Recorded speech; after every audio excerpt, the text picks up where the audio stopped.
Порасна незадоволството кај членовите на Советот за реформи откако корпусот закони за правосудството беше ставен на дневен ред на собраниската седница закажана за 15 јануари. Професорката Мирјана Најчевска најави оставка од ова тело, бидејќи како што рече, не се искористува нејзиното знаење, туку нејзиниот интегритет. Дека законите стигнале до собрание слушнала од медиумите, а за предложените решенија вели дека не поминале преку членовите на Советот. Само 10 дена пред Нова година, професорката Најчевска стана предводник на група во рамки на Советот која работеше на прецизирање на надлежностите на членовите. Потреба која се наметна токму поради незадоволството и оставките во Советот за реформи.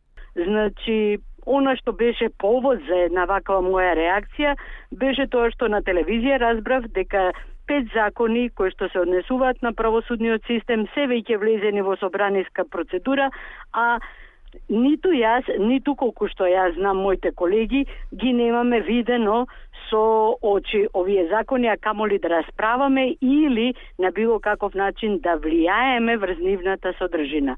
Од друга страна, министерот за правда Билен Салији не гледа незадоволство во Советот.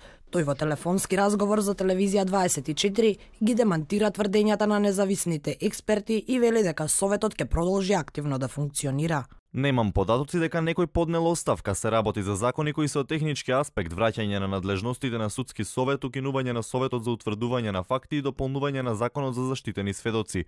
Сето тоа е поминато и разгледано на Советот. Советот најсоодветно си функционира и дава свој активен придонес, а според мене тоа така и ќе продолжи. Министерот рече дека се уште не ја добил оставката од професорката Најчевска, а дури откако ќе ја добие, ќе се одлучува како понатаму ќе функционира Советот со помалку членови. Прашавме и во владата каков е ставот за незадоволството во ова реформско тело, но оттаму ни одговорија дека ставот на министерот за правда е и став на владата. Дека незадоволството од членовите е големо, потврди и професорот Љубомир Фрчковски. Тој е на иста линија со својата колешка која тврди дека членовите на Советот не ги виделе законите кои се доставени до собранието, а тоа според Фрчковски е пропуст на министерството. Сепак, професорот вели дека овие законски решенија се однесуваат на ситни промени, а сериозните реформи допрва ќе се кројат. На следните состаноци ќе бидат соопштени важни одлуки, како правилникот за работа кој го подготви токму професорката Најчевска и предлогот за можно повторување на постапките. Главниот проблем Фрчковски го лоцира во недостатокот на капацитет кај Министерството за правда.